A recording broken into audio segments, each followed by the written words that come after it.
Welcome back to Bisrat for Africa. We want to welcome you guys for the first time. If you're new to the channel, want to encourage you to subscribe, want to encourage you to like and share our videos. So the Bible is completely against the practice of Ubungoma.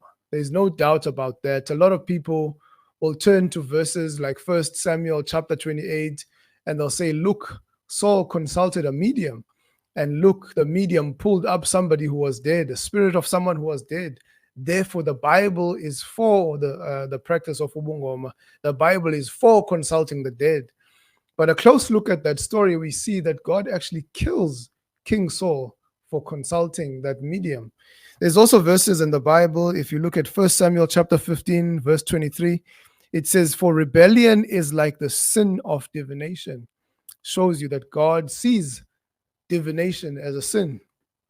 Leviticus chapter 19, verse 31 says, do not turn to mediums or seek out spiritists, for you will be defiled by them.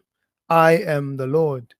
Leviticus chapter 20, verse 6 says, I will set my face against anyone who turns to mediums and spiritists to prostitute themselves by following them.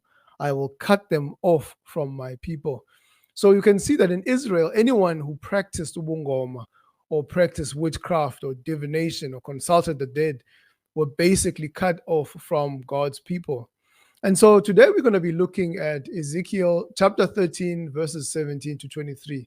I think in the whole entire Bible, you have a verse that explicitly condemns the practice of Ubungoma. So that's what we're going to be looking at today. But for some of you who might be looking at this and thinking, this is an attack on my culture, it's absolutely not an attack on my culture.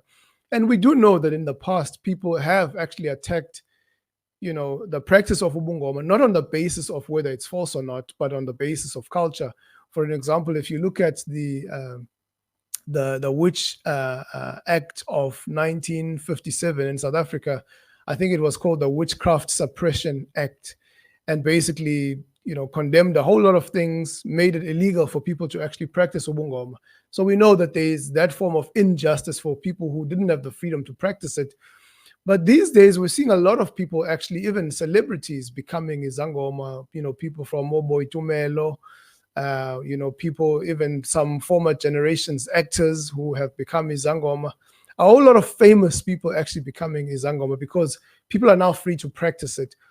But I want to actually put it to you that when we condemn the practice of Ubungoma, it's not an attack on anyone's culture. Because if you look at Britain in the mid 1700s, you'll see that there was also a witch suppression act that was put out there.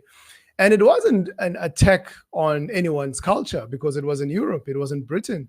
But actually, it's always been, Christianity has always been against the practice. And if we go back to that time, there were people who were called cunning folks. You can actually look them up. And there were witches in Europe. All over Europe, you would find them. They were called cunning folks. They practiced magic. They practiced divination and all those sort of things. So when we condemn the practice, it's not an attack on anyone's culture. It's been practiced all over the world.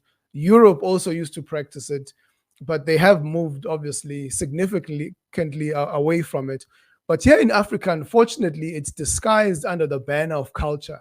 It's my ancestors, and therefore you cannot tamper with it. You cannot actually speak out against this. But I want to go to this verse now in Daniel and really show you guys that this is not necessarily an attack on anyone's culture, but actually the God of the Bible is completely against the practice of Ubungoma. Ezekiel chapter 13, verse 17.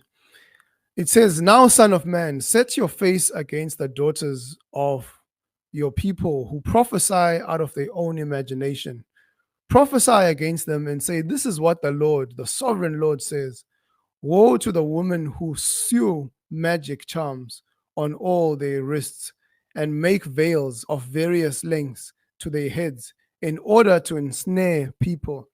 So what they're talking about here is basically people who were using magic charms in Israel, and they were using all these veils. So they would basically give these magic charms to people, and they'll say, this will give you luck. If you put it on, if you use these veils, put them on your wrists, you basically will have luck.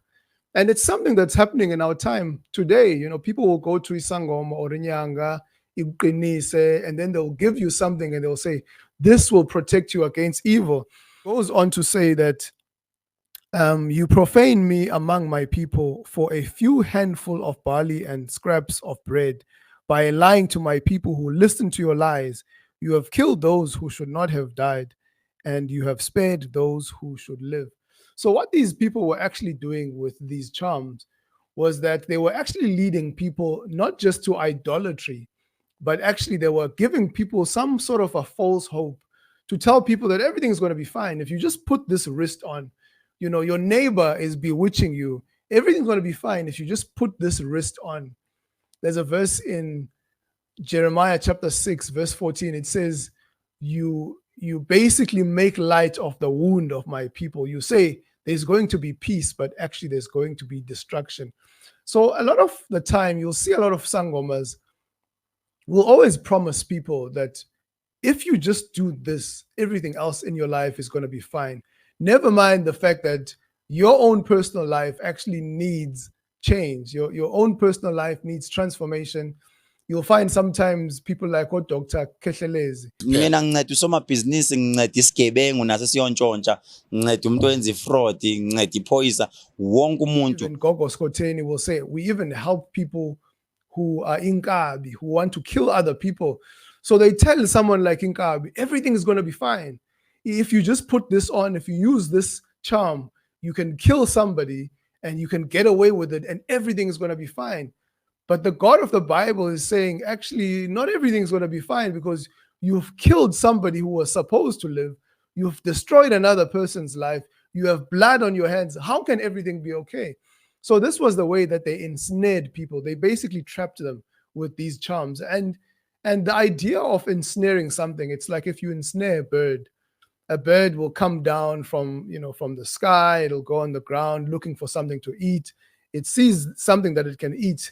And when it tries to eat that thing, it gets trapped in this thing. So this is what these witches were actually doing. They were deceiving people. They were giving them false hope. They were actually, in the end, causing them to sin against the Lord, causing them to practice idolatry. But an interesting thing from verse 20, God says, therefore, this is what the sovereign Lord says.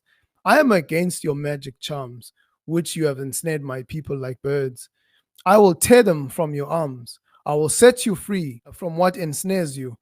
I will tear off your veils and save my people from your hands, and they will no longer fall prey to your power. Then you will know that I am the Lord. And we're seeing a lot of the people who are former sangomas now speaking out. We've seen people actually burning the sangoma attires and basically saying we denounce the practice. We're told that these were our ancestors. We were told that the people we saw in our dreams were ancestors. We were told that our ancestors were angry at us. I mean, who are these ancestors who are always angry at you? Your grandfather, your grandmother, before they passed away, they loved you, and now all of a sudden, they're angry at you. But the other weird thing is that your ancestors are angry at you sometimes for no reason, but they're not angry at someone who is in Kabi, who will go to Isangoma and get a magic charm, kill somebody. No, they're not angry at that person. They're just angry at you when you're living your life, loving your family, doing well in your career. They're angry at you. They want you to quit your job and they want you to now, go become a Sangoma. So a lot of people who have been misled by these things. And we're seeing now so many people actually denounce the practice because God has promised in his word that he will set his people free, that he will expose all these lies that actually come from the enemy. So this is what the prophet Daniel actually says about Izangoma. He says they use all these charms to deceive people. And we've even heard in our times that there are people who can actually put a charm or a spell on you, and you can actually begin to Ukuthwasa. And it's not something that's genuine. They can actually make you have dreams. Ugogo Skoteni has actually said this when she's gone on to podcast and chill. So these are some of the things that these people are doing at the moment. But the Lord says he will set his people free. He will expose all of this for what it truly is. So if you've enjoyed this video, I want to encourage you guys to like, to share, and to subscribe. This is Witchcraft for Africa, a channel dedicated to giving you Christian commentary on religious and spiritual matters. We'll see you guys on the next video.